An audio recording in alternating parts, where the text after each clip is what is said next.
nigga never been as broke as me. I like that. When I was young, I had 2 pair of leaves. Besides that, the pinstripes and the gray.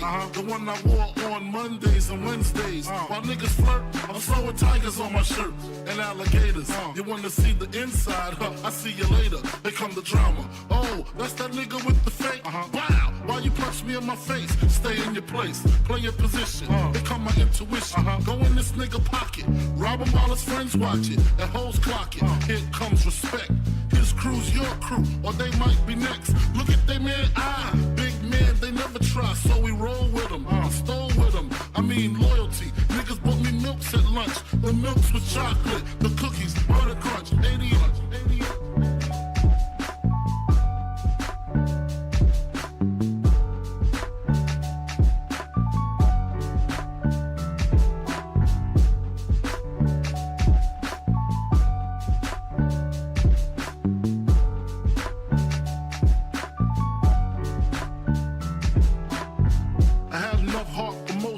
Long as I got stuff for most of them soft. Even when I was wrong, I got my point across. They depicted me the boss. Of course, my orange box cutter make the world go round. Plus I'm fucking bitches ain't my homegirls now. Start stacking, dabbled in crack, gun packing. Nickname Medina, made the scenes, took my Ninas. From gym class to English, pass off for global. The only nigga with a mobile. Can't you see like total? Getting larger in waist and taste. Ain't no telling where this felon is heading. Just in case, keep a shell at the tip of your melon. Clear the space. Your brain was a terrible thing to waste.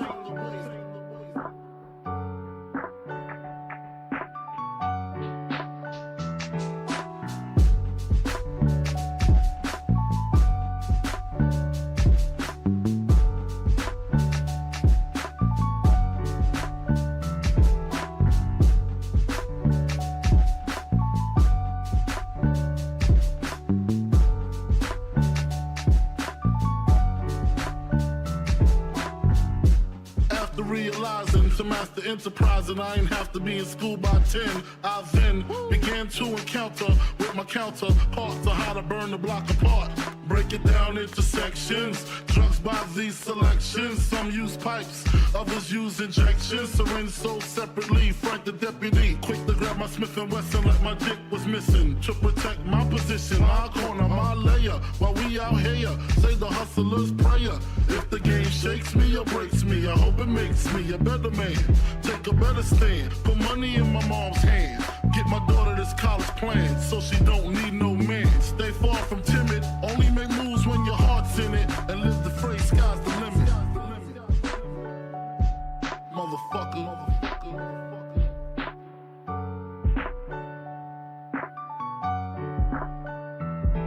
88.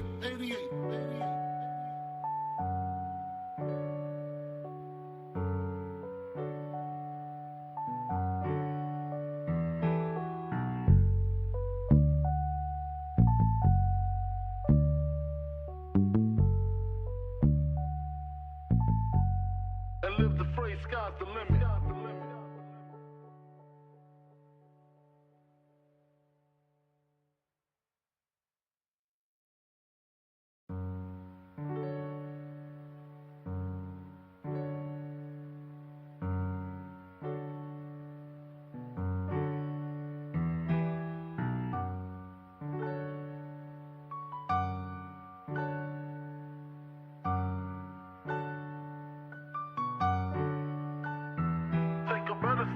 Put money in my mom's hand. Get my daughter this college plan, so she don't need no man. Stay far from timid, only make moves when your heart's in it. And live the phrase, sky's the limit.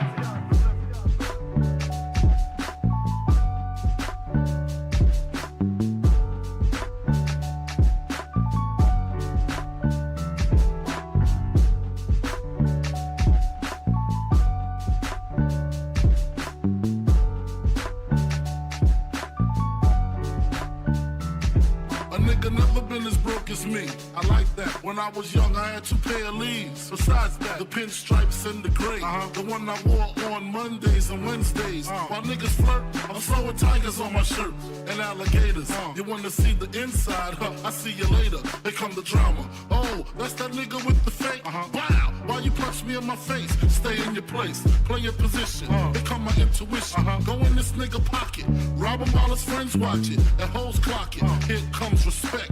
His crew's your crew, or they might be next. Look at they man, big man, they never try, so we roll with them. I stole with them, I mean loyalty. Niggas bought me milks at lunch. The milks with chocolate, the cookies, butter crunch, 80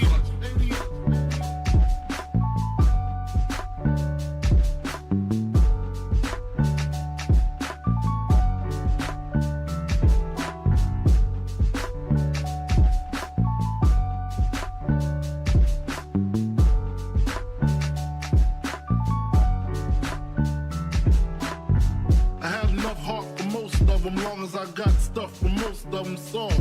Even when I was wrong, I got my point across. They depicted me the boss. Of course, my orange box cutter make the world go round. Plus I'm fucking bitches ain't my homegirls now. Start stacking, dabbled in crack, gun packing. Nickname Medina, made the scenes, took my Ninas. From gym class to English, pass off for global. The only nigga with a mobile. Can't you see like total? Getting larger in waist and taste. Ain't no telling where this felon is heading. Just in case, keep a shell at the tip of your melon. Clear the space. Your brain was a terrible thing to waste.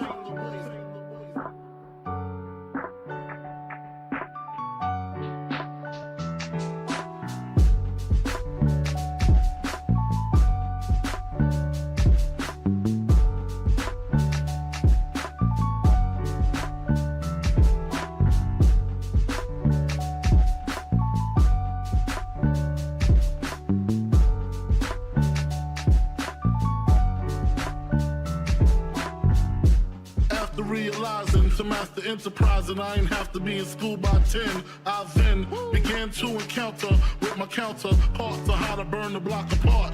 Break it down into sections. Drugs by these selections. Some use pipes, others use injections. Syringe sold separately. Frank the deputy, quick to grab my Smith & Wesson like my dick was missing. To protect my position, my corner, my layer. While we out here, say the hustler's prayer. If the game shakes me or breaks me, I hope it makes me a better man.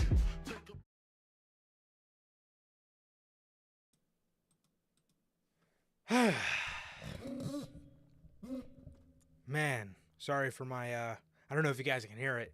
Sorry for my squeaky arm for my mic. Whew. This has been some of the longest 72 hours in wrestling. Bro, man, we got a lot to talk about today. So much so, man, a lot of the show is probably going to be centered around one topic specifically. So today, you know, obviously this is Monday, man. This is Unscripted. We're going to try to talk about this from a on-screen standpoint. I'm sure some of the news we have for Friday will sprinkle in there just a little bit, but today we're mainly going to be talking about this whole situation from a television perspective, from a character perspective, from a booking perspective, all that good stuff. And we are going to talk about what was one of the longest weekends being a wrestling fan that I can remember. So, like Michael Cole said tonight, unless you've been living under a rock, you haven't seen what's been going on, but there's been a movement started in the world of social media, man, and that is been christened the We Want Cody movement. That obviously stems from Friday Night SmackDown, where Cody Rhodes walked out in front of the live audience and gave his spot up like a little bitch to The Rock. Man, well, fr- Friday. Well, I mean, don't get me wrong. We're gonna talk about the business perspective, and we're gonna talk about how fucking stupid that is. For the people that want to come to the defense of the business perspective of the situation, and we're gonna talk about exactly how stupid that is. So we will get to that, Logan. But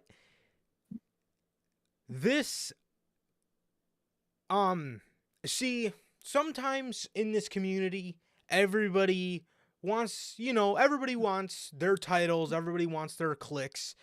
You know how it is, man. You know how it is. But sometimes, dude, it's better to wait and see.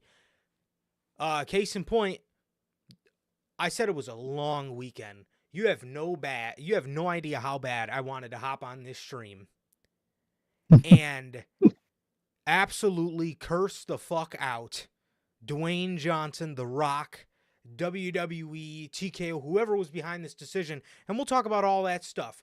We'll talk about all that stuff. You have no fucking idea how bad, especially after Saturday morning, the shit I woke up and seen, all those news articles about him politicking his way in. Again, I'm sure that stuff will get touched on today, but we're going to we're at least going to try. Now, bear with us, because we get carried away very easily when it comes to this kind of thing. But we're going to talk about all that stuff. Like I said, the news and all the politicking and the all that good stuff on we're going to try to talk about that majority of it on Friday. But again, you have no fucking idea how bad I wanted to come on here and absolutely curse WWE out, because if there's one thing I hate, and I love WWE so much. I love what they've been about. I love what they've been doing for the past, well over a year. But if there's one thing I hate in this world, it's when fucking WWE acts tone deaf, and when they act Oh, like, yeah. yes, and when they try to shut their audience up, there's there's nothing there. As a wrestling fan, there's no annoyance like it. There really isn't. I mean, when WWE, does that kind of thing, it, strikes a chord. It really does. But um yeah, so a lot to talk about. Bree, is there anything you wanted to say, man, before we get into the bread and butter of this whole situation? It's it's a wild. It's been a wild weekend, man. From Friday, an absolute insanity, to the weekend, to all the news about it. To today, man. Which perspective. I'm glad we waited till today to talk about it, because Yeah. not only do we have more information, but I think we have a better look at what's going on, man. And it would have made what would have been a massive rant maybe this weekend could have been null and void, but we still don't know yet. There's always that chance, man. But it's been a crazy ass weekend with crazy ass news, and there's still some crazy ass possibilities with this shit, man. So hopefully they're going down the right path, man. I think they are. After tonight, I do think they are. But if they aren't, oh my god. Yeah, absolutely, bro. Absolutely. Yeah, man. So I guess we can go ahead and hop right into the intro, man. I guess we can go ahead and hop right into the intro before. Let's just get this out of the way before we end up doing the intro an hour and a half into the show. So, hello, everybody. What is going on? We are back with yet again another edition of the Notorious podcast. This is Notorious Unscripted. This is episode 181 of Notorious Unscripted. And with that, if this is your first time watching and you guys do not know how the show works, every Monday we are on here after Monday Night Raw with Notorious Unscripted, and every Friday we are on here with the news after or before Friday Night SmackDown at 4 p.m. Central, man. So, with that, if you guys did miss this past Friday's edition of the news, that is episode 199. That is Brock Lesnar done with the WWE as Vince McMahon resigns from WWE, the WWE and the TKO board of directors? You guys can now watch that on all platforms. That is Anchor, Spotify, Google Podcasts, Apple Podcasts, and if you want to see it first, join us right here live every Friday at 4 p.m. Central with the news, man. Also, if you guys have not got a chance to pick up some of the official Notorious Hills podcast merchandise, the very best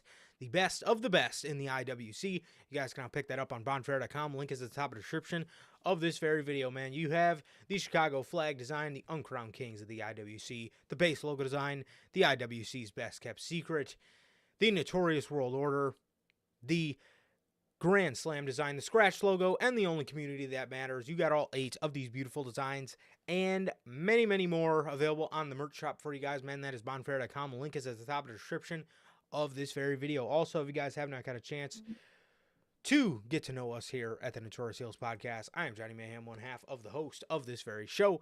And as for the other half, we got my man Sir K here. How's it going, man? It's going good, man. It's going good. It's just been chilling, man. Just waiting. Waiting. And we're waiting, man. Other than that, I'm doing good. I'm chilling. And chilling out, man. Crazy week, man. Crazy week in wrestling for a distraction, which in a weird way is really nice, man. It's really nice. But I'm doing good, man. I'm doing good, like Durante always asks. How's life? How's the family? Life's good. The family's good. How is everybody doing in the live chat? And whoever's watching that replay, man. And what about you, bro? How are you doing? I'm doing good, man. Just, just been looking forward to this episode of the podcast, as I do look forward to all of the episodes of the podcast. But, just looking forward to that. Looking forward to, well, as a wrestling fan, I was looking forward to the Elimination Chamber, but now I'm more looking forward to whatever the fuck they're going to announce on Thursday, because that's what they're hyping up. They're hyping up this WrestleMania kickoff press conference. So hopefully, dude, hopefully, dude, this is good news. Hopefully this is good news. But trying to, and that's another thing that pisses me off with this whole situation, dude, is it almost seems like with all this shit, they've just actively killed a lot of the anticipation. I mean, there's a lot more that went into it, but nobody's even thinking about Elimination Chamber. I mean, this is WWE going to Australia for the first time in fucking forever in front of 40, 50,000 people, whatever it is, and nobody's talking about it because the fucking Rock had to come in and fucking flaunt his shit around. But that's annoying. That is annoying. But other than that, I'm doing good. As Durante always asks, I'm good. Family's good. What about you, Logan, Bell, Durante, Pops, everybody in the live chat, whether you're here in the live chat or whether you catch up with us as a part of the Replay Mafia? How the hell are you guys doing, man? And thank you guys for being here as always, man. So, also, obviously, this is going to be a very interesting episode of Unscripted, so I just want to say right now, we probably won't be talking about AEW Dynamite this week, but, oh, bummer, I know, but all you need to know about AEW Dynamite is the first fucking hour of the show was 3 back-to-back-to-back matches. The first time we got a promo segment wasn't a physical promo segment, but I'll take what we can get. Now, it was that video package with Darby, Sting, Ricky Starks, and Big Bill, and 3 back-to-back-to-back matches is all you need to fucking know. The show was an absolute bore fest. I'm absolutely fucking tired of AEW Dynamite, and this show has absolutely become a shell of its former self, dude. Everything on this show fucking has damn near everything on this show, with the exception of a couple things, absolutely interests me, none whatsoever. And if we don't get to talk about it, we don't get to talk about it, but that's what this show's for, so I'm not really sweating it. And again, this episode of AEW Dynamite was absolutely fucking nothing special at all. Exactly, man. What were we talking about anyway besides, oh, that was a match. They had a match. Genuinely, guys, I think I fell asleep before the first segment even happened. Genuinely. If I remember watching Dynamite correctly, I think I fell asleep before the first segment even happened. That's how fucking boring and pointless AEW Dynamite has become. It used to be the show I built one of my days off around, And now I'm really contemplating in 2025, early 2024, moving that shit to Mondays because fuck this at this point. Completely stupid, man. I fucking hate it. Yeah, so that was AEW Dynamite, man. Nothing special at all. Oh, yeah. They actually gave Brian Keith the graphic, guys. Nice. Fucking nice. They're gonna fucking have him for a couple matches for the next 3 weeks, and we'll never see him again. That's exactly what's going to happen. But enough of the bullshit. Enough of the bullshit. What everybody's here for. Everybody wants to talk about The Rock. Everybody wants to talk about Roman Reigns. Everybody wants to talk about Cody Rhodes. Everybody wants to talk about that whole situation. And we are here to deliver. All right, man. Let's set the stage.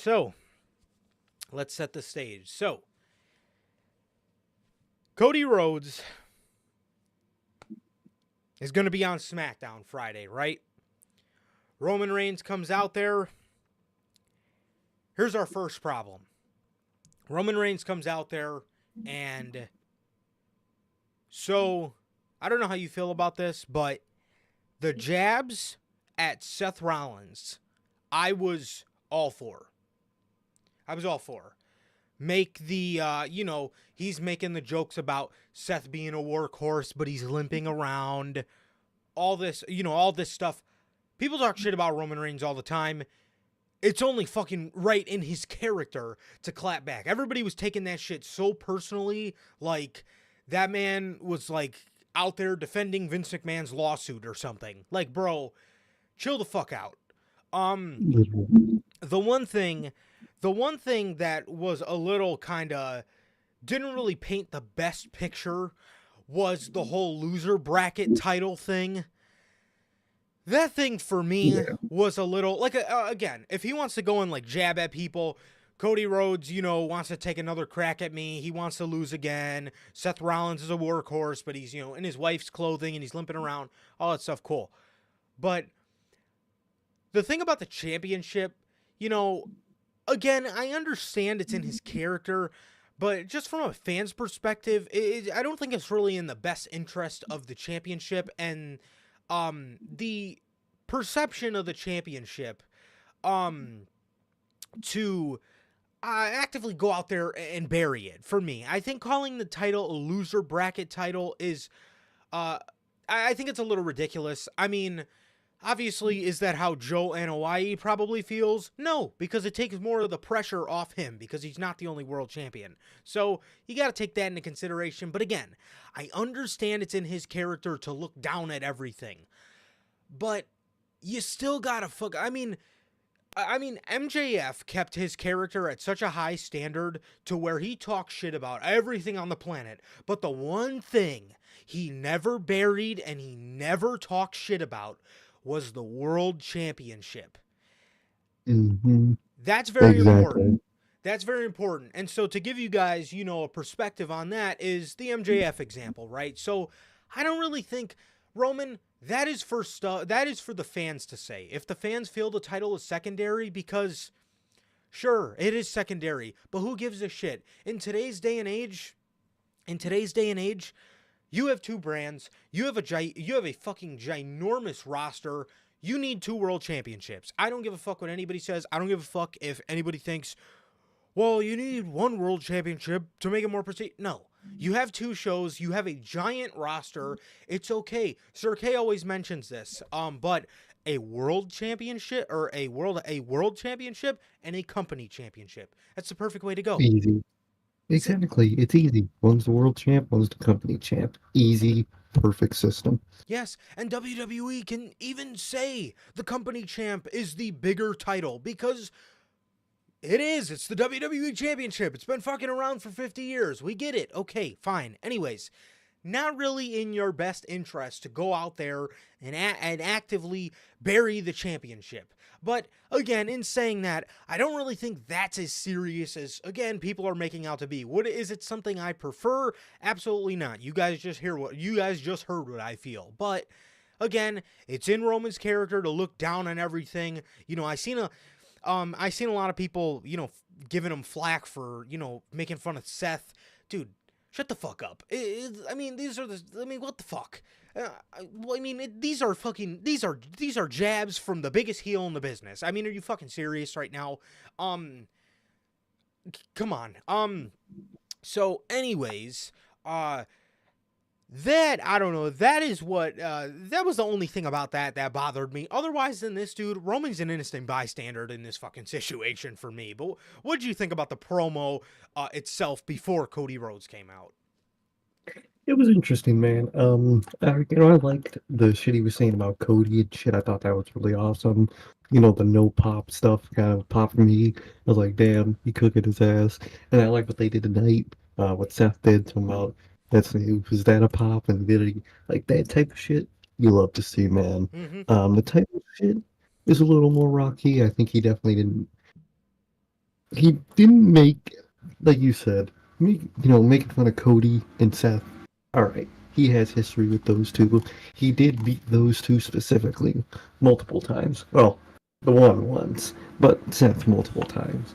But the title stuff about the title itself was a little annoying, man. I mean, you could easily just hit lines of, Seth, you're doing all right, but you got fucking 50 years to catch up to me. Shit like that, you know what I mean? I think he could have just said it better, obviously. You're gonna say your title's better, but you don't have to say the other title is shit, essentially. But I wasn't too mad. People are gonna forget about that, in 2 weeks anyway, so most important part was obviously Cody, and the next 2 weeks is gonna be Cody. He didn't beat Seth. Who didn't beat Seth? I'm pretty sure.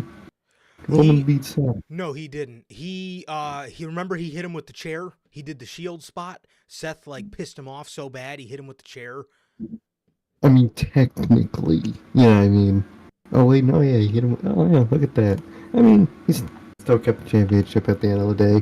But I get what they mean. It's just, I didn't mind it. I thought it wasn't good, but it didn't make me angry or nothing. I mean, I think Seth's title looks great. I think everybody knows that. And to casual viewers, that might have made it look a little different, but casual viewer watched Monday tonight, and they think completely differently already. Yeah, and it's it's something that's not true. So Roman Reigns using it almost kind of worked as reverse psychology, and it kind of pissed people off in Rollins' defense. You know what I mean? Roman says that, and everybody comes to Rollins' defense because it's not true.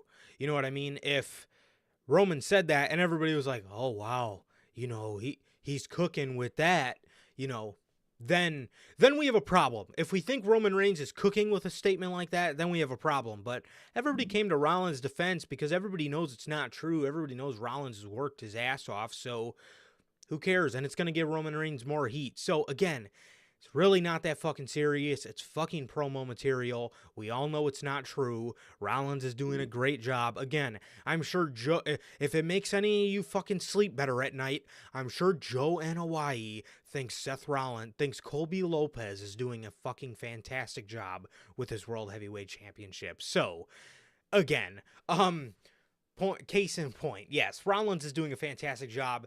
And other than that, again, like I said, Roman Reigns in this whole situation is a fucking innocent bystander. So Cody comes out, struts on out there, he's singing his song, he's fucking flaunting his arms around, doing his whoa. He comes out there, he says to Roman Reigns, I won the Royal Rumble.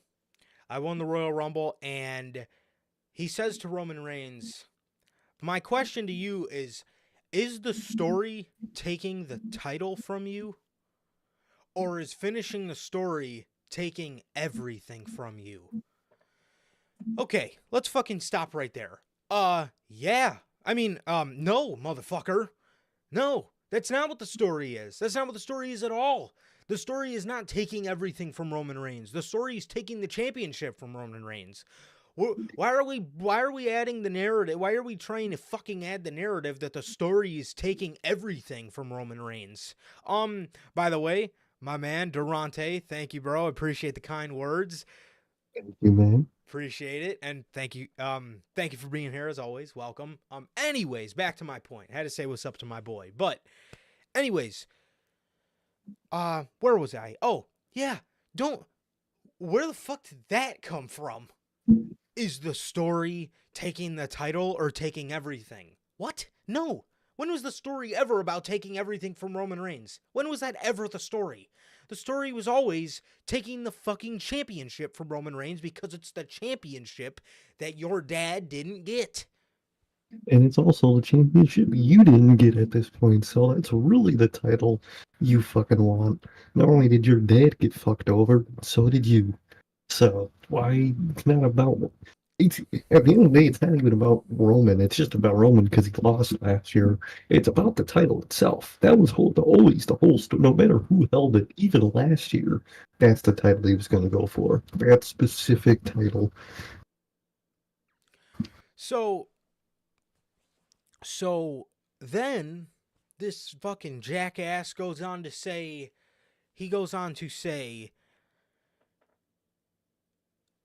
just to set the record straight, I want that championship. I'm coming for that championship. I am coming for you. Dramatic pause. I'm getting hype because, here we are a year later. Cody and Roman. It's pretty epic, right? Here we are, about to, start the storyline to get the title off Roman Reigns and stuff. So I'm pretty stoked. And then this motherfucker says the 3 or 4 words or whatever it is that absolutely made everybody's heart fucking fall into their stomach. But not at WrestleMania. I'm fucking sorry. What?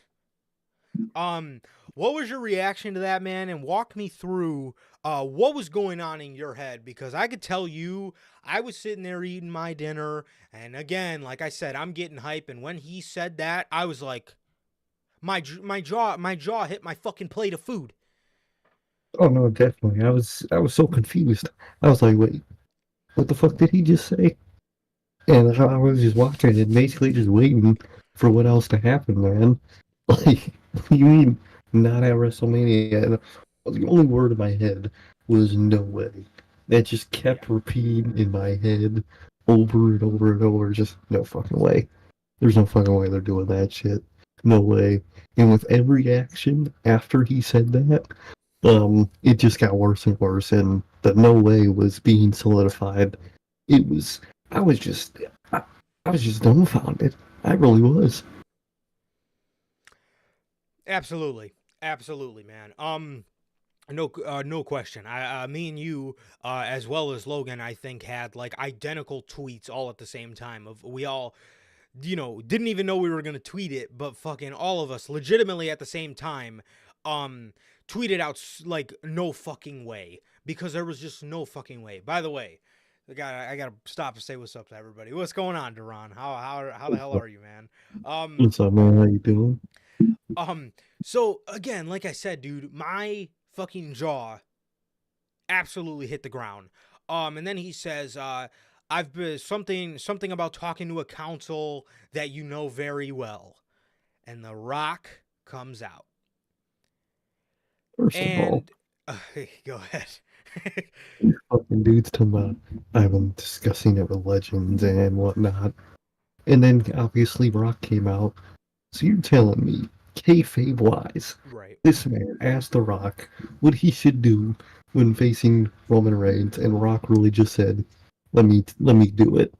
And Roman said, or Cody said, "Okay." So kayfabe wise, that is what happened.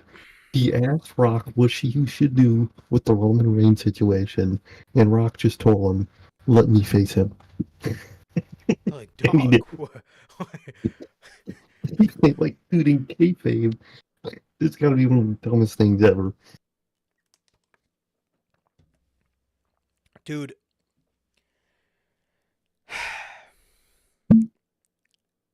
You mentioned that we spoke in private, and you mentioned that to me. And that got me thinking, like, wow. Like, and that makes a lot of sense what you say. Did this man really just like walk around asking legends what he should fucking do. Like, who thought of that? Who thought they were cooking with that booking? Like, so again, did Cody Rhodes walk up to Dwayne and was like, "Hey man, what do you think I should do?" And this motherfucker, again, in kayfabe, this motherfucker genuinely looked Cody in the face and was like, "Let me get a fucking crack at him. That's what I think you should do. I think you should go after Seth." And then this motherfucker was just like, "Oh, yeah, I think you're right." Okay. Like, What? what? Makes absolutely no fucking sense, dude. It makes absolutely no sense. So, everybody's kind of just, for me, this, again, when my jaw hit the floor, um, that was almost like the earthquake, or the volcano start to rumble, right? Fucking lava's starting to pop and, it's crackling and crackling, but it hasn't fucking exploded, right? The volcano hasn't erupted yet. So, this man Rock comes out there, dude. The hard cam picks up a fucking straight shot of Cody Rhodes' face. Bro, if you would have seen the look on this man's face, this man was just looking at him like, "You piece of fucking shit." The Rock offers his hand. Cody Rhodes, shakes his hand. He grabs his hand. Rock pulls him in for a hug. Cody gives him a hug. Absolutely looking. I've never seen somebody in a fucking WWE ring look so demoralized and just sad about the situation. This man looked like he was holding back fucking tears on national television. The look on his face is legendary, man. That man was so distraught, sad, angry, frustrated, all in one face, dude. It's insane. It is absolutely one of the wildest fucking things I've ever seen inside a WWE ring. And again, so like I said, the volcano kind of rumbling here, right? They, they get done hugging, and this motherfucker gets out of the ring and walks away. And that for me is where the volcano absolutely erupted. My phone, it fucking starts blowing up. I'm absolutely in just a state of fucking shock. Sitting on my fucking recliner. And again, I'm just sitting there and I don't know what to say. I'm genuinely just sitting there with this look of just disgust and shock on my face after what I'm witnessing right now. And The Rock goes face to face with the tribal chief, Roman Reigns. Wow. So, in this moment, I absolutely could not believe that Cody Rhodes. So, I was like the main person last week on Unscripted saying, when we talked about that Cody and Seth promo, I was like, man, that was fantastic. All of you guys need to chill out. Seth is just saying this to Cody to build intrigue. He's not going for fucking Seth. Are you guys stupid? That's what I said. Those were my words last Monday. And I absolutely had to fucking eat every single one of them. Well, hopefully not, but in that moment, I absolutely was like, I was in a state of pure shock that WWE actually put that segment together with Cody and Rollins, knowing that that was probably going to be the move, because according to reports, that was a part of fucking Dwayne's TKO deal, was getting back in the ring to get his $30 million in share. So we all know what that's fucking about, and we'll cover that in depth on Friday. But there's ulterior motives here. There's ulterior motives from Dwayne Johnson, The Rock, and this man absolutely looks like one of the most selfish motherfuckers. And hopefully, by Friday, I can change all that. And trust me, we're still going to fucking read the news because... Oh, fuck yeah. Yeah, that news, there's no way that news isn't getting read, because that is some of the best news And Worst, but best news I've ever seen. and even if the match is, ends up being, Cody and Roman, some iteration of that, at the end of the day, The Rock still tried to steal all this shit from under him. Yeah, We got to talk about that. 100%. Because the picture needs to be painted. Because The Rock likes to paint himself as, this nice guy. And again, nobody fucking knows Dwayne Johnson. Nobody knows fucking Dwayne Johnson personally. Maybe he is. But in a professional standpoint, this motherfucker could not look more selfish. He could not look more Mhm. selfish. You are a member of the TKO board. You don't see. Do you. Does Triple H have the power to make himself a fucking GM of Raw and SmackDown and be involved in 16 segments out of the show? I'm sure he does. But does he? No. Mhm. He keeps his fucking he keeps his neck out of that neck of the woods. I mean, come on. You are a member of the board. And as a member of the board, you would think somebody like Dwayne Johnson would say, "Oh, CM Punk's out. Okay, that's cool. We got stories built in. We got a story with Drew McIntyre we've been building. We could throw Sami Zayn in there because he's linked to Drew McIntyre. If you didn't want to do either of those two guys, you could do Gunther. Oh shit, Gunther. Let's talk about Brock Lesnar. God damn it, Brock Lesnar's out. What do we do? What do we do with Brock? We could do fucking Sami Zayn if you don't want to include Sami Zayn in the World Heavyweight Championship picture. You can do Braun Breaker. Braun Breaker replaced Brock in the Royal Rumble. Just give him Brock's schedule. Fuck it. Do it. You've never had a better looking roster than now. Than right now. I mean, maybe back when Black and Gold was around, you had something to rival it, but you've never had it. Well, no, I would say now, because the roster's being booked under Triple H, because under Vince McMahon, again, on paper, it's a great roster, but nobody was ever getting booked to see the light of day. We're under Triple Yeah. H now.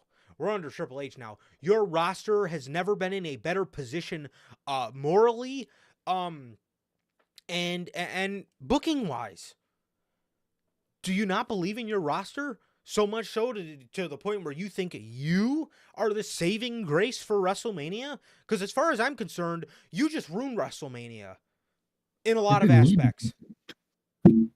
Now, don't get me wrong. Yeah. We still Mhm. got Bailey and Io. We still got, Jimmy and Jay. We still got, the Gunther stuff. There is a lot to look forward to. But in terms of the big money matches you got on the show, you fucking ruined it. You absolutely Exactly. ruined it. And again, I'll let you. Before I get too carried away, man, I want your thoughts. No,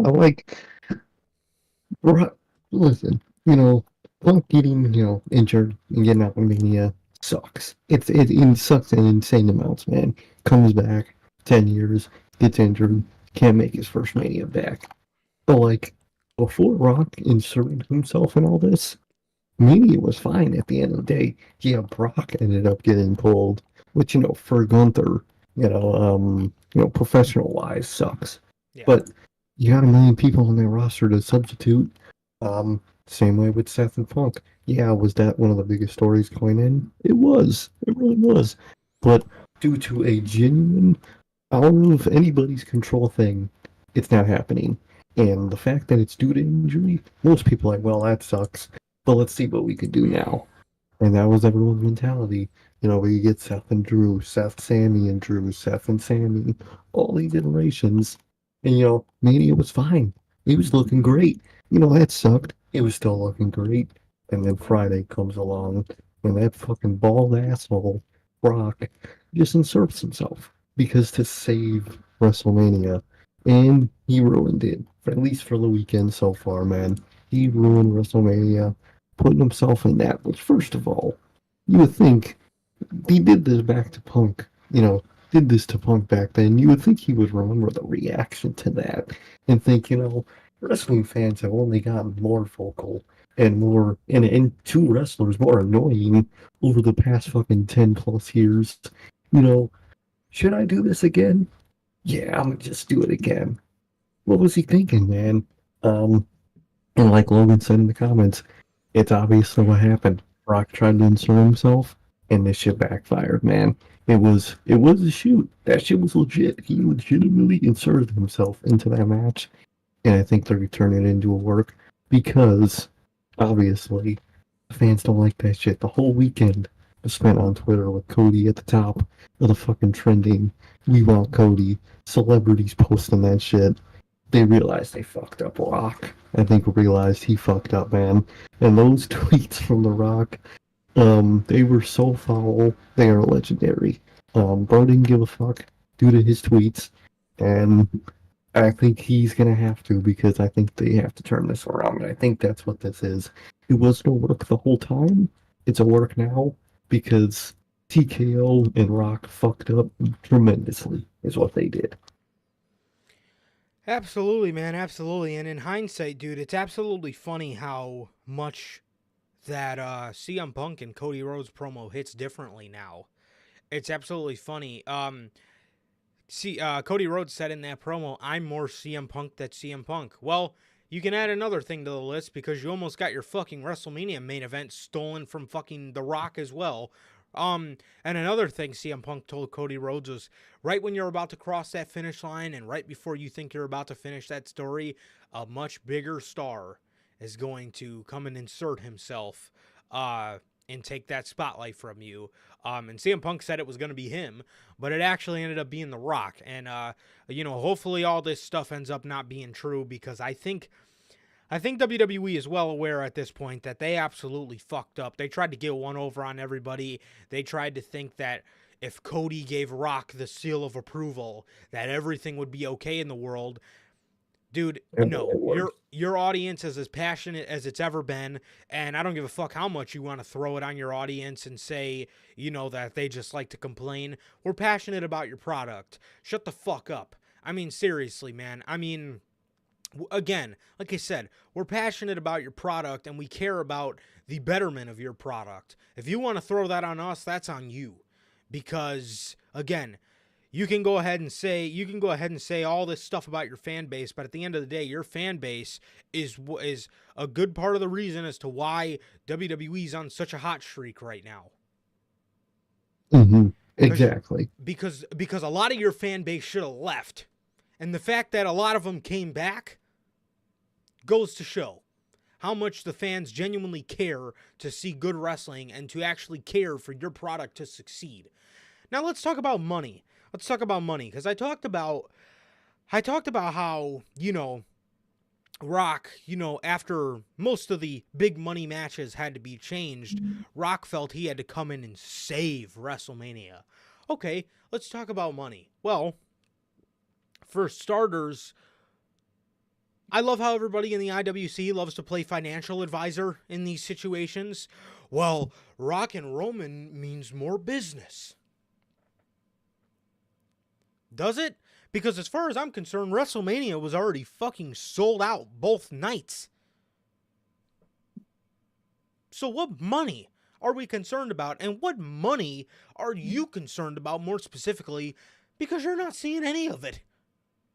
Like, I don't get that. And like you said, Mania not only was already sold out, but Cody in himself is one of your biggest merch sellers. So is Roman. You're already a top merch seller right there. Yeah, you have CM Punk. Yeah, he's injured. Guess what? You drop fucking CM Punk merch the next 4 months, people are still gonna buy it. Seth is a good merch seller. Hell, even if you want to sell Rock merch, don't even gotta be on TV for him to sell Rock merch. Just drop Rock merch. People will be intrigued and be like, oh, why are they dropping Rock merch? And buy the fucking merch. Like, money-wise, you don't even need to do half the things you're doing on TV to make money off these people. Yeah, and like I said, man, I mean, you got this guy, The Rock, he's a part of the board. Believe in your fucking roster. All you did right there was lessen opportunities for a guy like Sami Zayn, a guy like Drew McIntyre, a guy like Sami Zayn who gave one hell of a promo tonight. One hell of a promo. How do you not have that guy in a world championship spot? I mean, how? I mean, Guy's one of the best you got. Guy's one of the most organic baby faces you got. Who doesn't fucking love Sami Zayn? Guy like Drew McIntyre. Who doesn't love the Drew McIntyre character arc? And who doesn't want to see that end with him getting that validation of becoming a world champion? Who the fuck? You just closed their door of opportunity so you can come in because you think you're saving WrestleMania. When all you did was overshadow WrestleMania, you overshadowed Elimination Chamber, you overshadowed fucking... your whole situation is going to overshadow that whole WrestleMania press conference. You overshadowed that episode of SmackDown. That was amazing. We got Naomi confirmed to signing with SmackDown. Tiffany Stratton got called up. Fucking Bayley turned on Damage Control to fucking put in her Mania match against Io. And what is everybody talking about? Not any of that shit. Not that amazing Bayley turn. Anything. Version. Literally tonight, Kabuki Warriors got like just a mild reaction. Not because no one cares about them or their story. It's because everyone's so distracted with all this fucking Rock and Cody shit. You fucking overshadowed everything you've done like the past like week. Where the only thing people are fucking laser focused on is Rock, Cody, and Roman. Like, come on. This does not make any sense, bro. This does not make any sense. And again, Tiffany Stratton got called up to SmackDown. One of the fucking... Literally, Naomi's... Fuck, man. No one's talking about it. Because everyone's obviously talking about The Rock. Fucking good old Rock, man. It makes absolutely no sense. Which, speaking of making no sense, the fact that Tiffany Stratton got called up to SmackDown doesn't really make much sense at all, considering she's dating Ludwig. So, that just doesn't make any sense, quite frankly, because, again, they're dating. One's on Raw, one's on SmackDown. That just doesn't really make much sense to me. But whatever. We got an appearance from Jade Cargill. Braun Breaker was on the show negotiating a contract. It was a decent episode of SmackDown. And all anybody has to fucking talk about is how pissed off they were about fucking The Rock absolutely turning Cody Rhodes into a cuck. Literally. That's all anyone can talk about because that's the most fucking talked about thing, obviously. He fucking came in and stole a spot. What's bigger than that? Nothing. And that's all The Rock's fault. He fucking took all the attention, and this Mania is building a lot of attention. Took it all from everything else just to himself. Yeah, and trust me, dude, when we talk about the stuff that this man is politicking and the stuff that this man is attempting to politic to do, it gets worse. It gets worse. But if we talk about that, we'll probably have a 5-hour stream today. Anyways, so after all this stuff, during the weekend, this man, Dwayne Johnson, posts on his Instagram, well, everybody's completely spazzing out about all this "we want Cody" stuff. So what does this guy go and do? He goes and posts a bunch of positive reactions to his Instagram feed, a bunch of positive, people marking out, people, talking about, this being epic. This is, an epic scenario. It is an epic scenario, but is the timing epic? No, that's the problem. It's not that people don't want Roman and Rock. That's an epic storyline to tell. It's an epic match. It is. Whether you fucking like it or not, it is. Dwayne Johnson, Roman Reigns, Tribal Chief. That he needs to do the ultimate honor, the ultimate family honor of putting over Roman Reigns, which we'll talk about it on Friday, but apparently he doesn't want to fucking do that either, which if that's the case, I don't want the fucking match at all, because I'm tired of the Roman disrespect. I'm fucking tired of it. And if you think that man deserves to walk into any match with this 51-year-old man and lose after the work he's put in to revitalize his career, you are out of your fucking mind. You are out of your mind if you think that the fucking Tribal Chief's reign needs to end by way of people's elbow. Are you serious? Are you serious right now? Dude, it's absolutely makes no sense. It absolutely makes no sense, dude.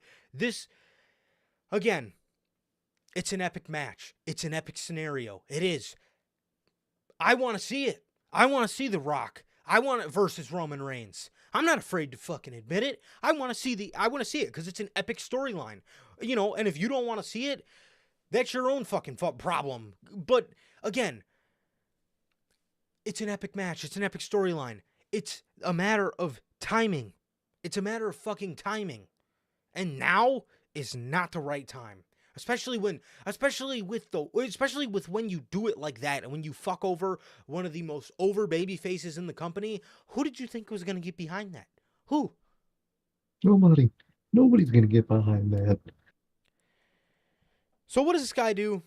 This guy posts a bunch of positive reactions to, you know, people hyping up over this match.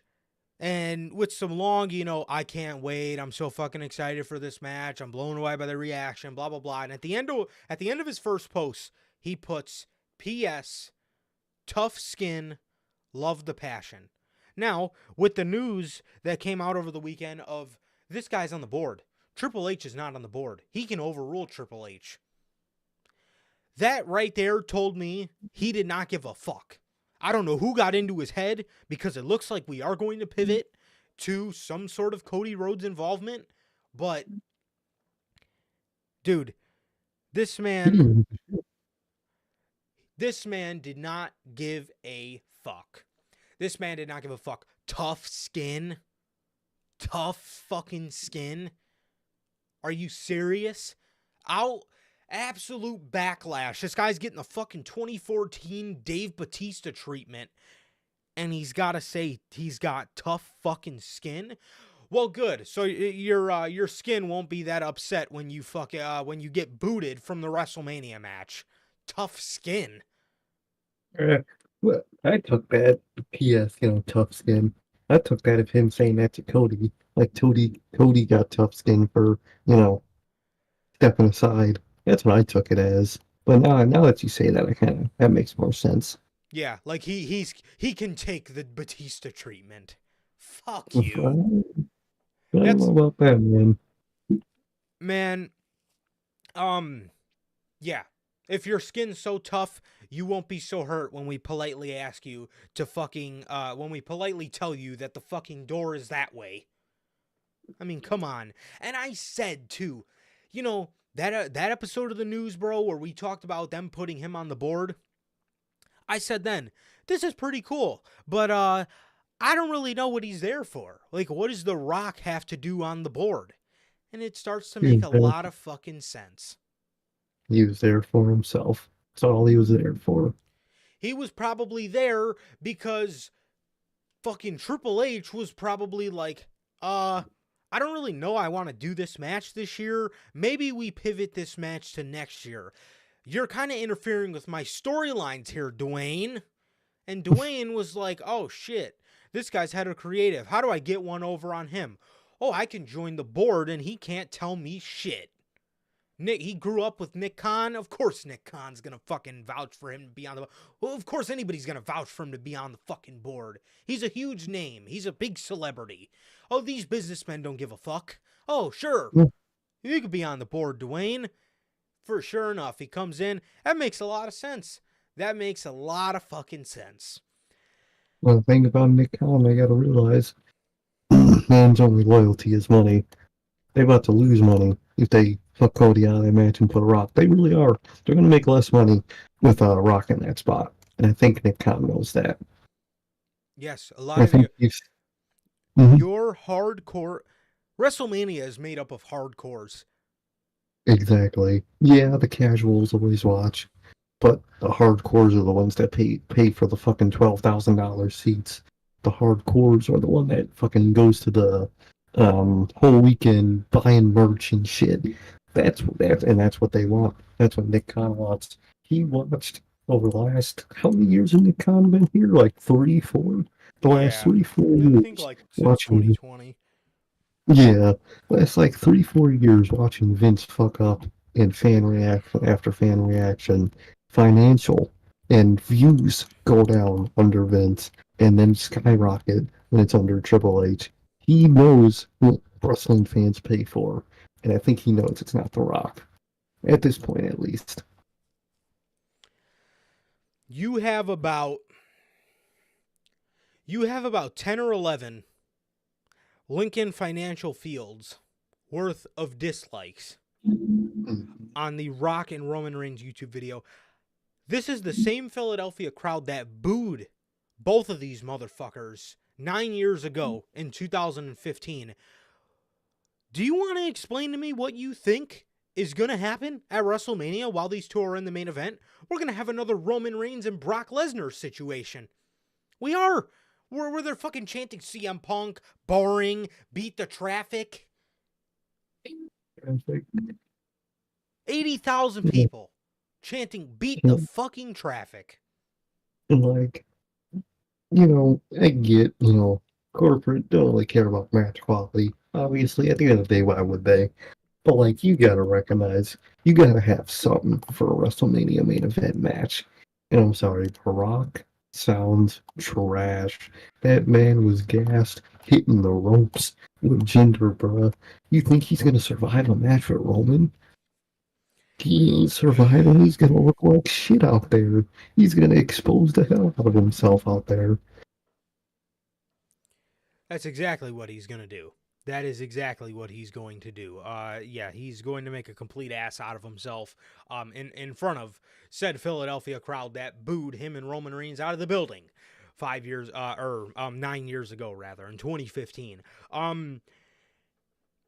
So, let's talk about Roman Reigns, right? Let's talk about Roman Reigns for a little bit. Again, like I said, as far as I'm concerned, Roman Reigns is a fucking innocent bystander in this situation.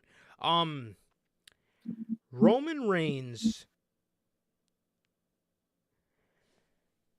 if he faces The Rock, now I know Dwayne wants differently, but I don't give a fuck what Dwayne wants.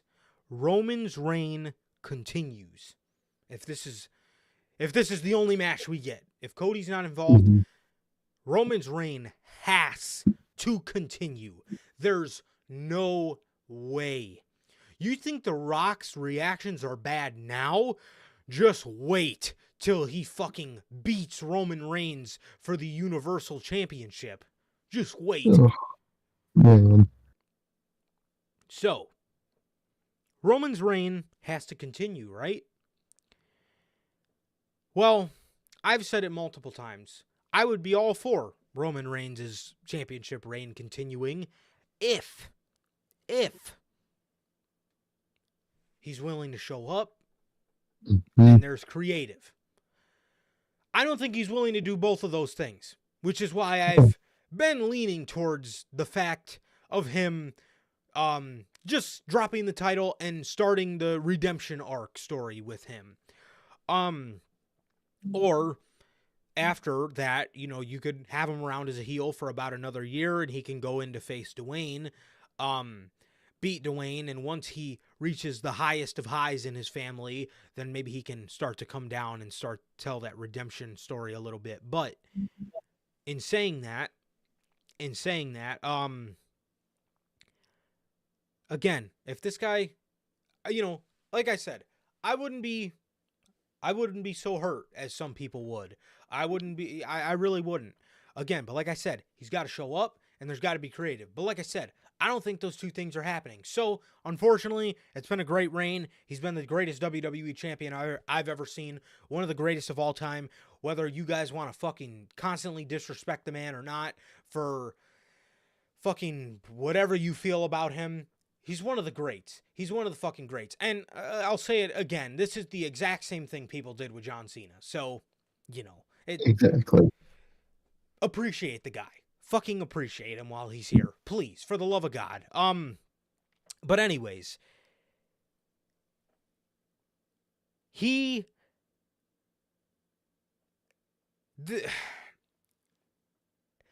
think it's, again, like I said, if those two things aren't willing to happen, it's probably time we move on from Roman Reigns, and it sucks. And it sucks because it's been a great reign. But hey, When it's time, it's time. There's a whole roster of guys waiting. The whole roster of guys waiting to get their spots. And then I hear people saying, well, Cody could get his shot at SummerSlam. Well, Cody could get his shot. My favorite one. This has nothing to do with the SummerSlam thing, but my favorite one over the weekend was Cody can cash in his Rumble win and finish the story in Perth. Are you fucking stupid? I mean, do you have a brain in your fucking head? No. So, yeah, the short answer, no.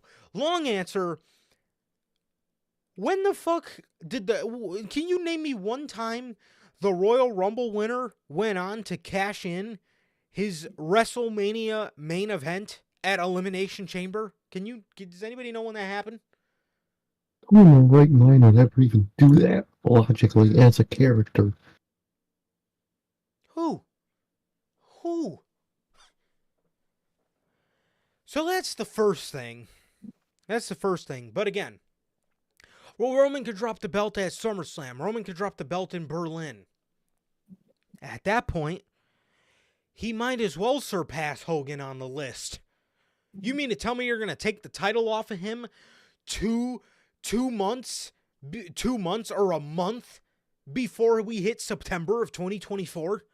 You mean to tell me you're going to take the title off him then?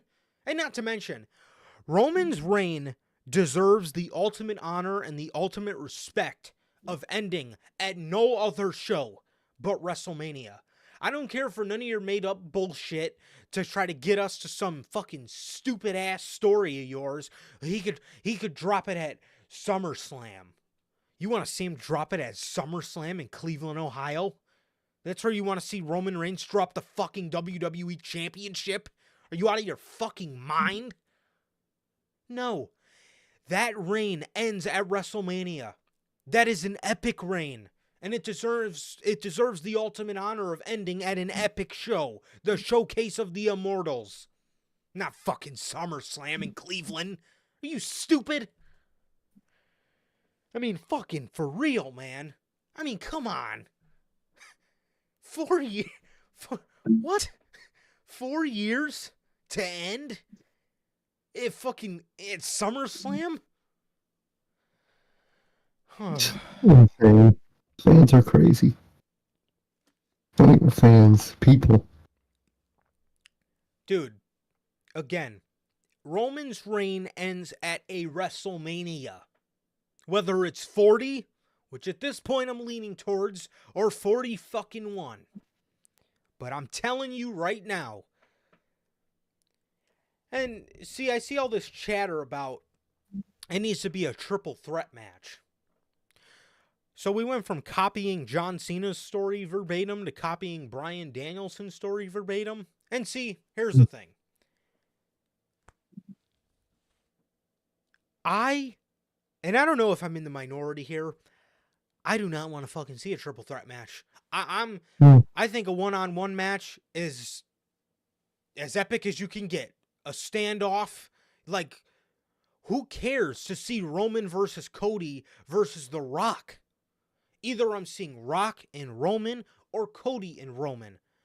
Because Rock in that main event of WrestleMania 40 is going to be exactly what Charlotte was to the main event of WrestleMania 35. Her just politicking her way into the match. Just because she's Charlotte and she has to be there. Exactly. A name for a name, and the name is just an intrusion. Dude, at least Batista won the fucking Royal Rumble. He shouldn't have been in the main event. Or maybe he should have, but Bryan Danielson should have been included in the main event, which he was. But, again, at least fucking Batista won the Royal Rumble. I mean, Rock didn't even win anything, and he's first up before Cody declares. I mean, what is that? Dude, it made that WrestleMania 35 main event so much more fucking... Dude, everybody wanted to see Becky versus Ronda. Everybody wanted to see it. That was the match that everyone wanted to see. literally, you add Charlotte in there, and it just genuinely became just a match. Just a politic match. Yes, a match so Charlotte can politic her way in and say she was a part of the main event of WrestleMania. Okay, you should just throw the other fucking 4 horsewomen in there as well while we're at it. Why don't we give everybody the fucking main event? I mean, seriously. Really? No. You do Rock and Roman or Cody and Roman. You don't shoehorn Cody in there, even though Cody shouldn't be shoehorned in there. Why was Rock first to declare? Doesn't make sense. It doesn't make fucking sense, man.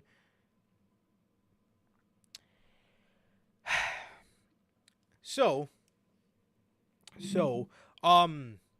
yeah, Roman's reign ends absolutely nowhere but WrestleMania. Everybody wanted to come on. Everybody wanted to get on their apps and bicker.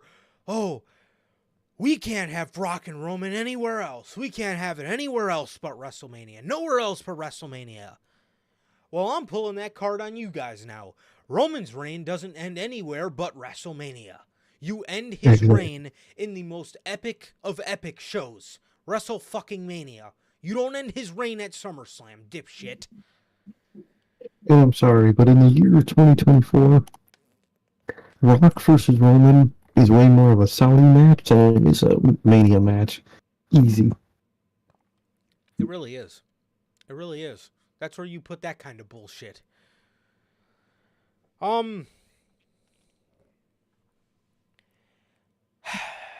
So, again, I just want to stress, because I've seen a lot of people coming down on Triple H.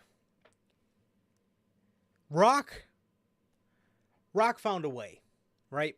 Rock found a way to get the one up on Triple H. Rock found a way to go over Triple H's head once he put himself on the board of directors.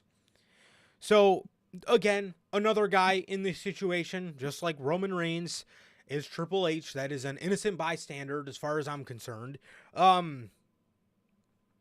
So, let's talk about... So, moving on to Monday Night Raw. Moving on to Monday Night Raw tonight.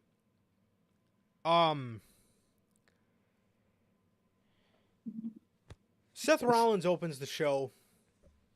He opens the show, and everybody's singing his song. And he tells the audience, I'm sure everybody's seen what happened on Friday, and they even mentioned it on commentary. Michael Cole mentioned, unless you've been living under a rock, the fans have been in an absolute movement. The We Want Cody movement. Talking about, how people want to see Cody finish his story. So Rollins is out there. He calls Cody Rhodes out. He says, after Friday, he has more questions than answers regarding the situation. Cody comes out, and Rollins tells him he needs the match. He tells him he needs the match with Cody Rhodes, and he wants to know what he's doing. Cody Rhodes, of course, had to hit his... Cody Rhodes had to hit his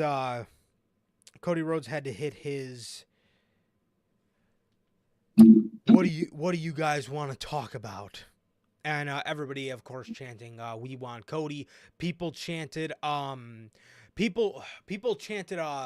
Rocky sucks, which made everybody laugh, because even Rollins had mentioned it on commentary. Never thought I'd hear that. Never thought I'd hear that one. Well, yeah.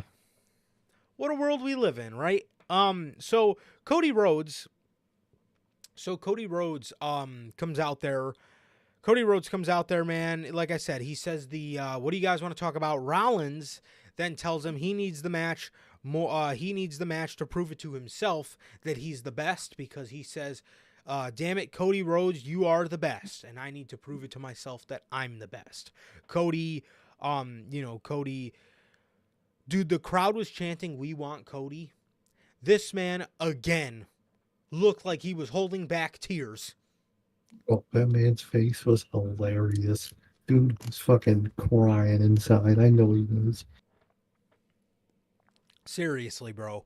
Seriously, man. If the back of your fucking eyeballs could cry, he definitely was. Because that look on his face, bro. Oh, man. Yeah, so he tells Cody Rhodes, I need an answer. And right before Cody goes to open his mouth, Drew McIntyre comes out.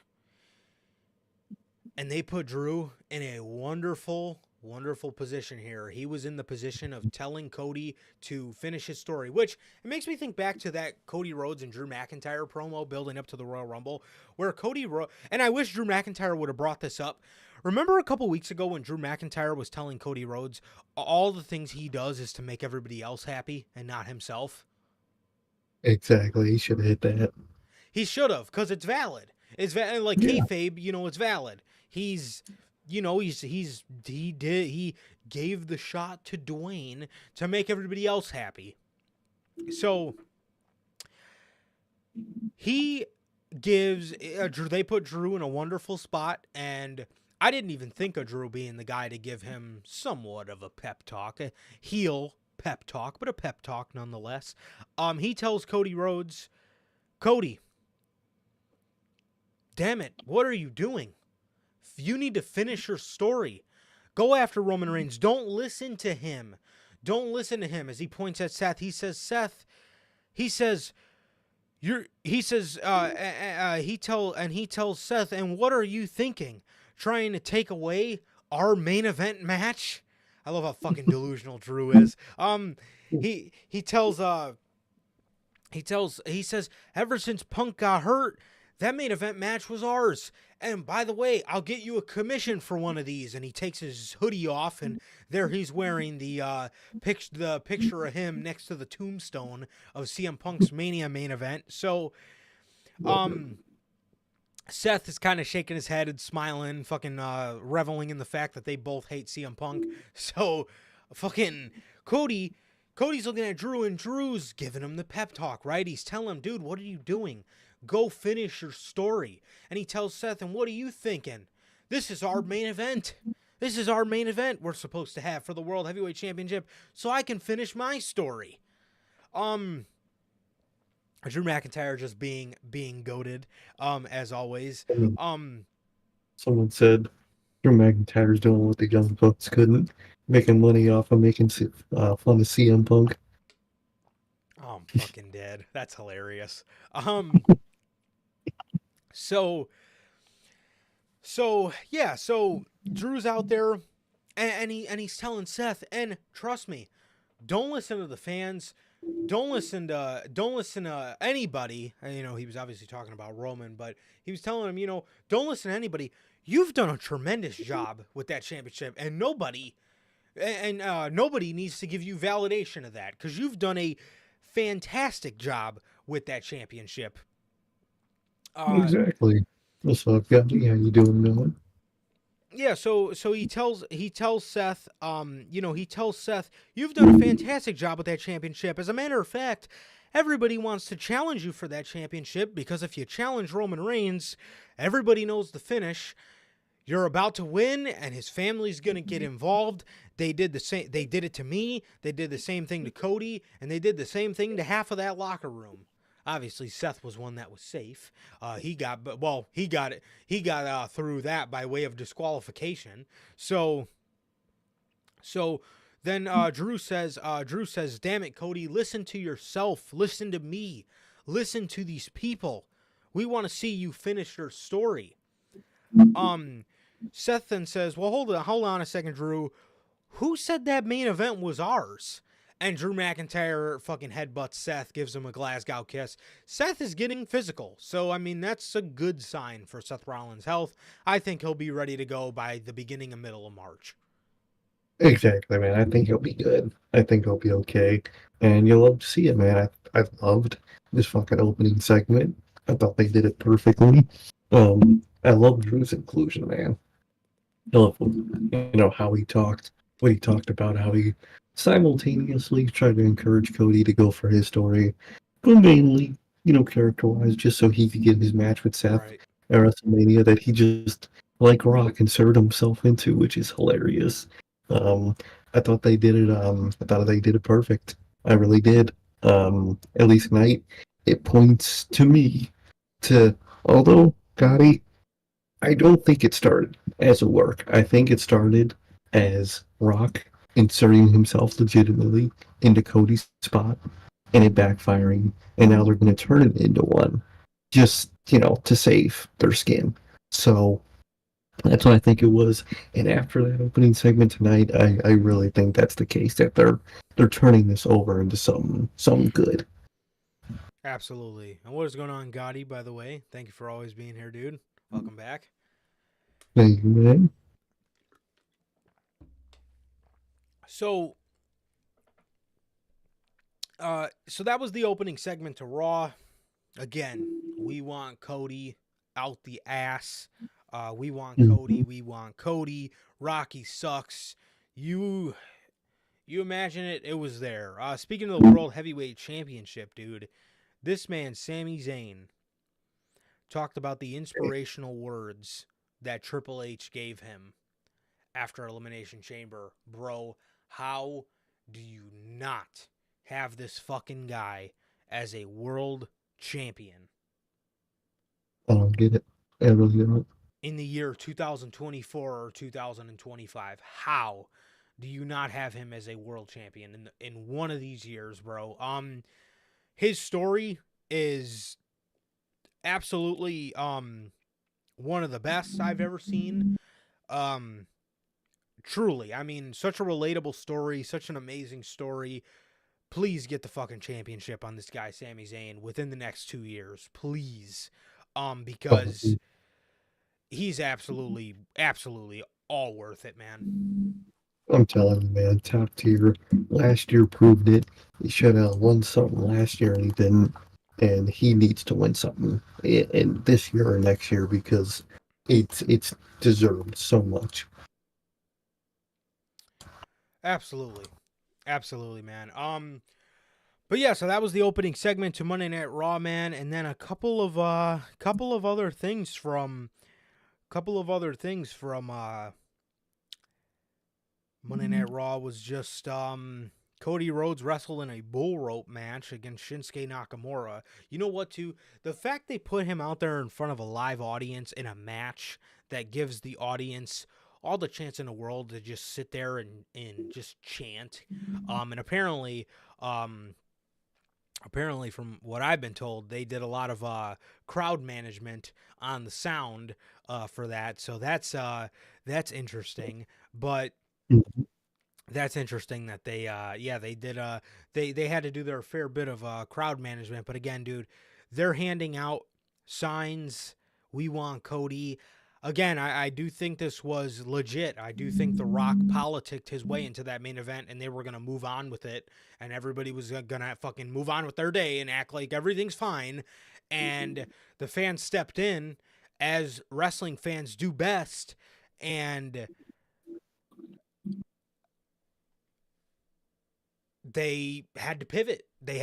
I think, because again, they mentioned it on commentary so much. If WWE really wanted to be tone deaf, which, that's one thing I can appreciate from this era of WWE, and I see a lot of people fucking hating on WWE, talking like they're gonna stop fucking, just cut ties with WWE. Everybody's acting like AEW's the saving grace again.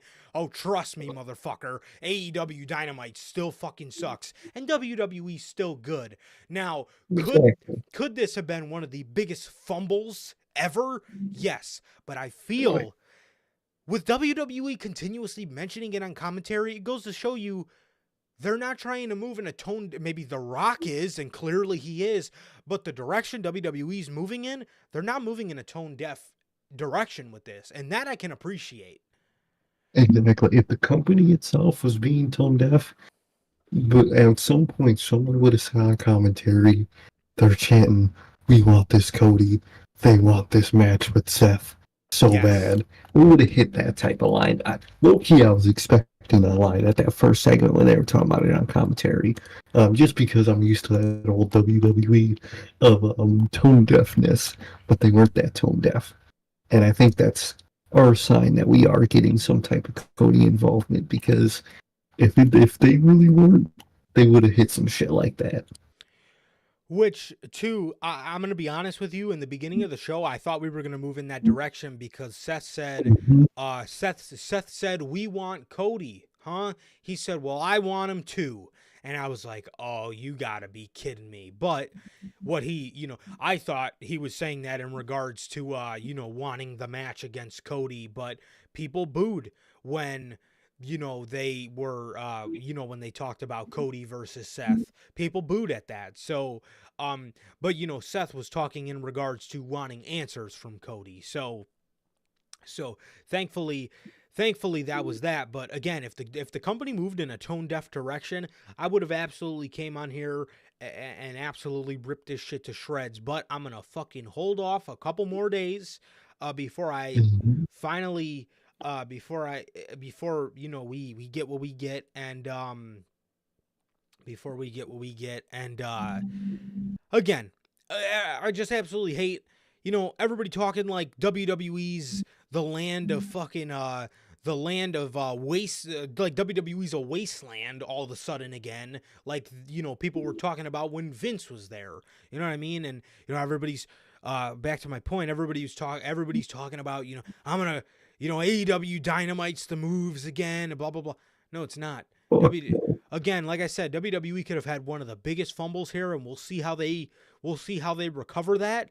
But as far as I'm concerned, WWE still leagues ahead of AEW. I don't At this point, I'd take a fumble over fucking endless matches. Hey, dude, I'd take, like you said, the Cody Rhodes fumble story, over just 3 matches, and I fall asleep right Yeah. before the first segment of the show. And that's not saying anything good about the Cody Rhodes fumble story, because I don't want that. I don't It want goes that. bad. AEW's bad. Exactly. Exactly. But yeah, man, I mean, people talking like AEW is absolutely the land of 2021 again, I think is absolutely absurd, and it's fucking ridiculous. Um yeah, that's not that I No, mean, not at all.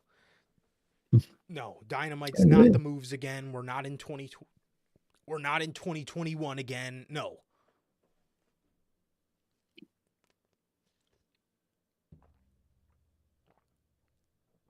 So, um yeah, man. And if they do end up giving us a triple threat match, you know, it's not something I'm gonna prefer, but I guess if we can. better than Cody getting snubbed. Exactly, exactly. But yeah, I don't know, man. I don't know, but that's uh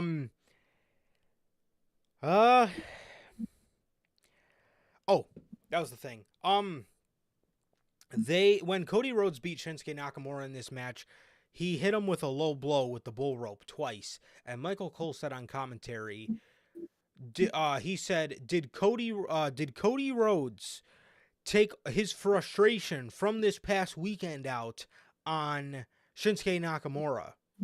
Which I absolutely Mm, love that this has been turned into a work, because why is he so mad when he willingly gave his shot to Dwayne? Speaking in kayfabe. exactly. Like, either way, you're never going to make that segment not look stupid, but what we can do is try to pick the pieces up from it, which I think WWE is going to do, and Triple H is doing the best he can with it, because I can assure you this had nothing to fucking do with Triple H. But after the match, Michael Cole said Cody Rhodes turns his attention to this Friday's press conference, where we get all the news and answers and where we find out who's going to challenge who. So this press conference is going to be pretty must watch. This press It is. conference is going to be pretty must watch, man. Good thing I'll be home. I'll get to, watch this in full live and get my reaction, man. I'm curious, man. I really am. Cody might hit. I'm gonna cash in my shot at Mania 41. Oh my fucking god, dude. Ah. Oh, that company would be cooked if they said that shit. Oh, that would But I absolutely think be one of the worst things. it'd be so horrible, man. It's gonna be very telling, very. very excited for it because we gotta know this damn answer, bro. What's going on?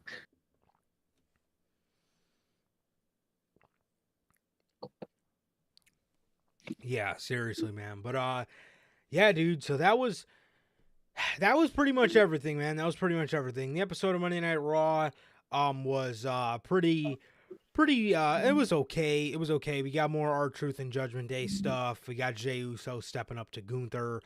We already went over the Sami Zayn stuff. Becky qualified for the Chamber. Rhea's defending against Nia Jax. Braun Breaker got a Raw contract, but we never got a follow-up on that, so I guess they're just playing, I don't know, I guess they're just going to let him look over his deals or something, but I guess so. And another thing which is funny, which is how you know Rock inserted himself onto all this. And Triple H is probably so distracted with saving it. I like how when SmackDown, like half the time, or the past 2 weeks, ever since Rumble, all Pierce and fucking all this has been talking about with each other is how they're gonna do these chamber matches. And they decided, obviously, on the women's chamber, not a fucking heap about the men's chamber. That is hilarious. Because Triple H was gonna make it for Seth, obviously. And I think he still is at this point after it's been fixed. But he was like, oh my god, what do I do with this now? Because what would you have done with the chamber if Cody would have went for Seth? Or if Cody does go for Seth, what do you do?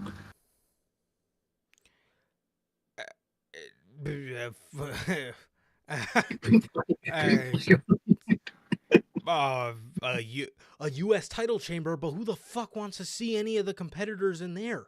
Who wants to see a chamber with Logan Paul, Kevin Owens, Santos, LA Knight, even though it would be stupid to put him in there because he's probably going to get the shot at Mania. So, like, who do you even put in there? Like, the obvious answer and the best bang for your buck is a World Heavyweight Championship contender chamber.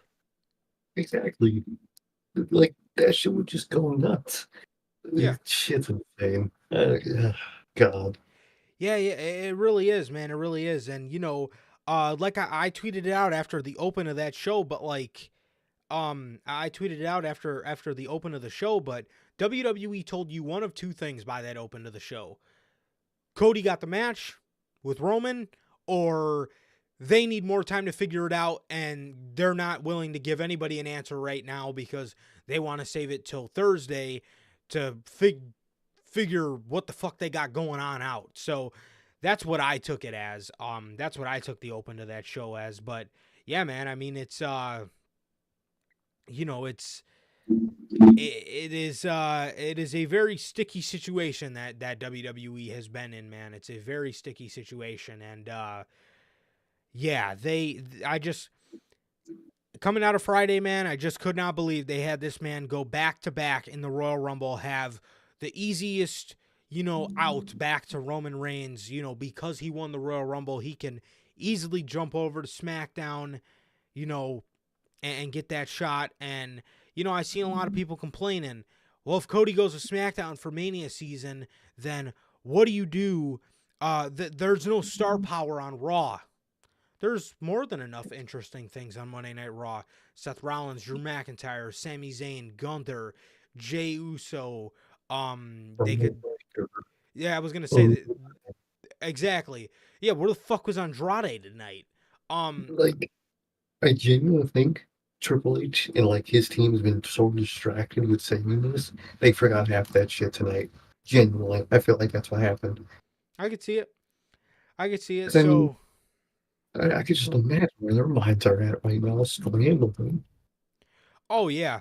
Oh, I can only imagine. I can only fucking imagine, especially when you have a 51-year-old man trying to shoehorn himself into the fucking main event of WrestleMania. So that's just wonderful. But there's plenty of things. There's plenty of things that could go on Monday Night Raw. You can sign Braun Breaker, Andrade, bunch of stuff going on Monday Night Raw. And Cody can still be over there. He can just work SmackDown too. He can show up on Raw and talk about finishing the fucking story all he wants, while he's in a feud with Roman Reigns. Another reason why I don't want to see any sort of triple threat or these guys face night 1 and night 2 it's gonna make each story feel, lesser. Hmm. It is, because Roman Reigns isn't coming to Raw. Like, if Roman showed up on Raw to tell the story with Cody, but then on SmackDown he was telling the story with The Rock, then maybe you could make something work out of that. Both of He them could are do gonna have to that. go to SmackDown, and it's gonna just look like a fucking zoo. Exactly. It's gonna look like a fucking mosh pit in there. Everyone's trying to fucking just have this match, the master. Like it's like it just doesn't work, bro. It doesn't work, and I could see them doing something like that still, like that fucks out of so many other people. What'll probably be some iteration of Drew, Sammy, and Seth. No matter what iteration we get, they'll probably you do that, they get fucked out of the main event. Fucking Io and Bailey. I think we all knew they weren't getting a main event, but even then, they get completely fucked out of even their opportunity to. It's like you're just fucking over so many people for just The Rock. Makes no goddamn sense. It's not worth it. Absolutely, absolutely, man. Yeah, absolutely. They just completely made their WrestleMania situation even worse. And it wasn't even that bad because you had suitable replacements, which is what I like about the booking of Triple H. You have suitable replacements for everybody. You do. You do. Punk goes down. McIntyre, Sammy, Brock is out. If you don't include Sammy in the world title situation, you can put Sammy in the Intercontinental situation. Braun Breaker, Andrade, Chad Gable, tons of people. Tons of fucking people waiting for that spot. But Dwayne Johnson thinks, that spot's his for the taking. Complete bullshit. It's complete fucking bullshit. It really is, man. And I don't understand it whatsoever. I don't understand it whatsoever, man, and I never will. But I yeah, really and don't. um yeah, like I said, how's it gonna look? Both of them are on SmackDown trying to tell a story. Rock and Roman, they're trying to tell a story about their family, and they're trying to tell the story about being, uh, fucking, I don't know, head of the table. Fucking Rock, wants to be head of the table, but Roman's, defending his spot. And then you got this guy in the middle of both of them talking about finishing his story. Like, what the fuck? It's gonna look like a clusterfuck. Exactly. Exactly, man. At this point, the best way out of this is you use this to just tease a future Rock match. I don't know, either later this year or next year, and you have Rock be pushed out of this. That's your best way out of this. It really is. Give each guy a one-on-one spotlight. Just do The Rock next year. It's as simple as that. But now you've had him come out there and face off with Roman Reigns this year, which you just did yourself no fucking favors, dude. None. None with this Literally. whole situation. You did not think about this at all from every aspect. Um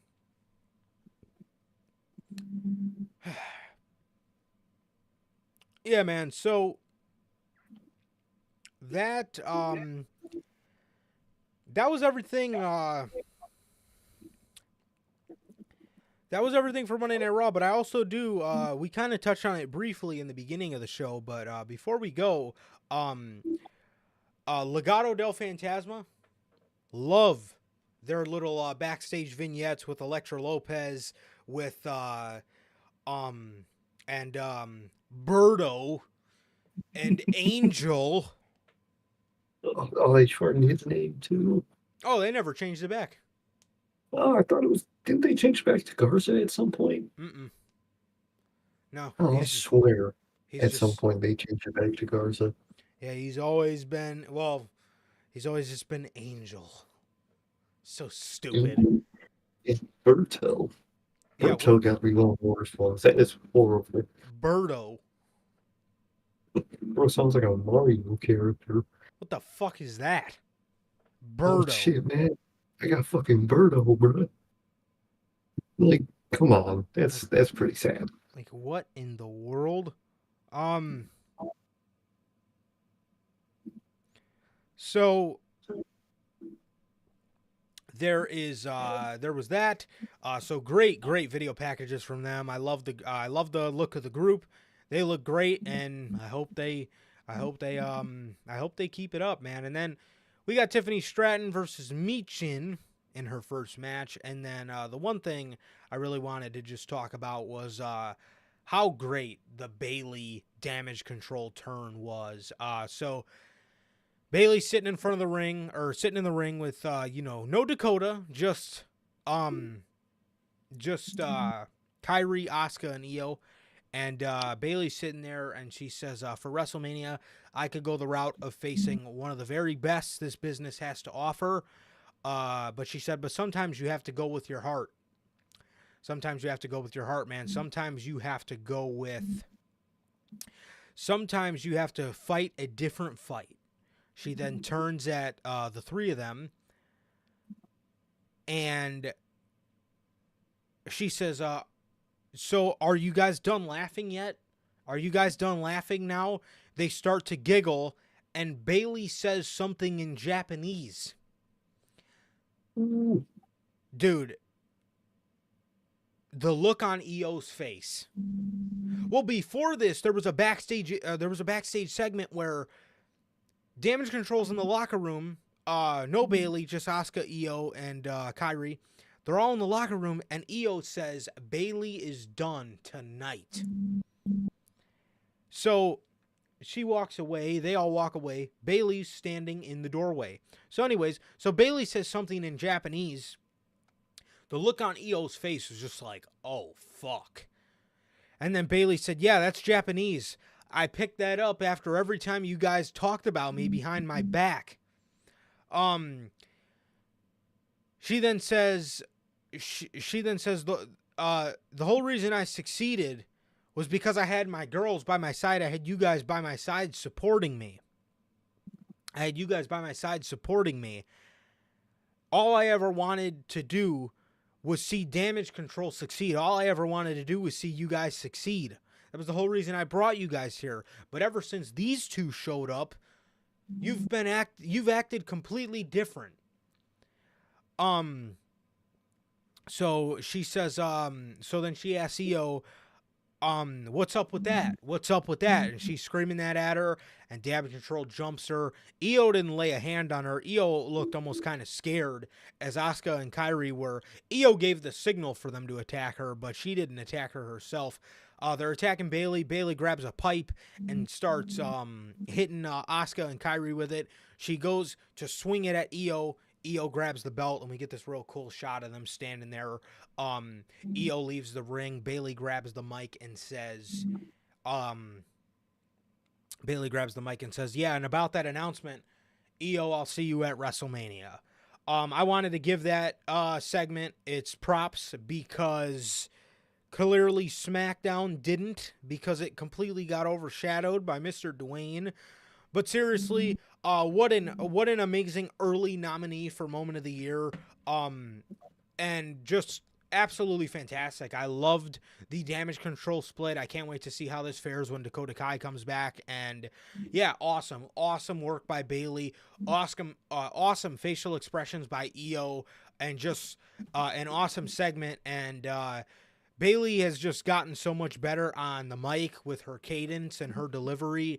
It's truly awesome to see, and goddamn, what a fucking awesome segment. I'm so excited for that match. Truly, man. I'm so excited. I love the way they did that segment and the turn. The fact that Bayley just tired of them making fun of her. She knew they were making fun of her the whole time, for a long time now. I love it, man. It breaks her heart. And, kayfabe wise, you love to see it, man. And I thought they did it perfectly, man. I loved it. I love how they did it. I love their facial expressions, what they all said. And isn't a pipe, isn't that what she was hitting the inflatables when she initially turned heel? Wasn't she hitting those things? That was like a pole with like a knife on the end of it, so it could cut them open.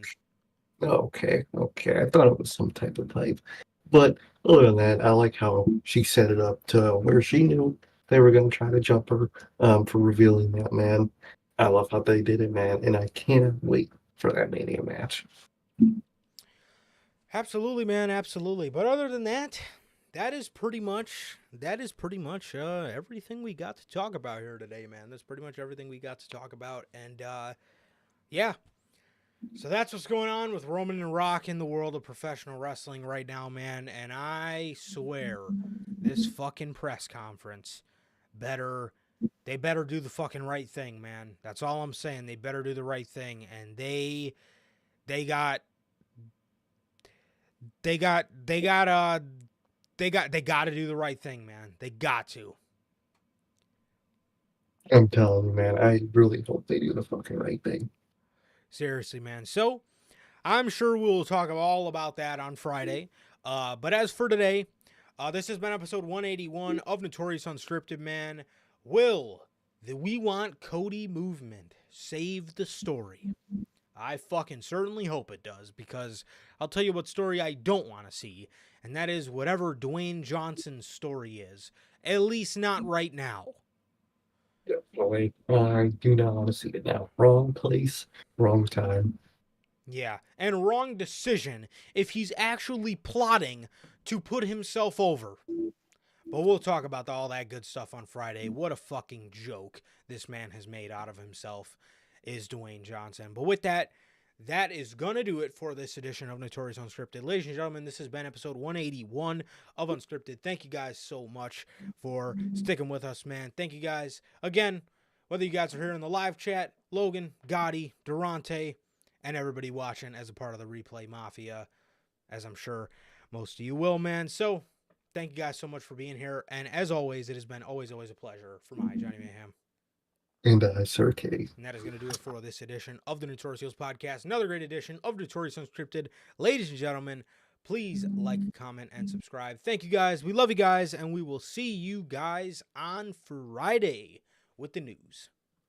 Peace.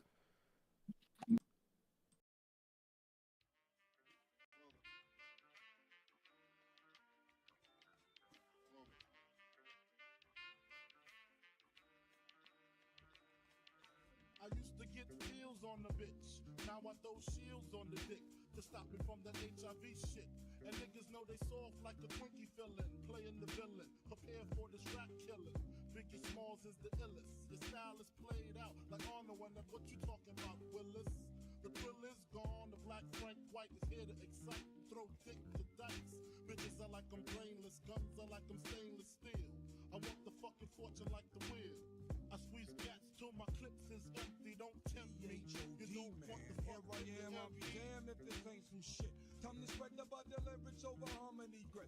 It's the Mood Killer Death Trap. Yes, I'm a jet black ninja. Coming where you rest at, surrender. Step inside the ring, use the number one contender. Looking cold booty like your pussy in December. Nigga, stop bitching, button up your lippin'. From method, all you gettin' is a can of ass whipping. Hey, I be kicking. You son, you doing all the yapping, acting as if it can't happen. Your frontin' got me mad enough to touch something. You want from Shallon, Allen, and ain't afraid to bust something. So what you want, nigga? You want, nigga? I got a 6-shooter and a horse named Trigger. It's real, 94, rugged raw, kicking on your goddamn doors. something like this. Fuck the world, don't ask me shit. Everything you get, you got the word.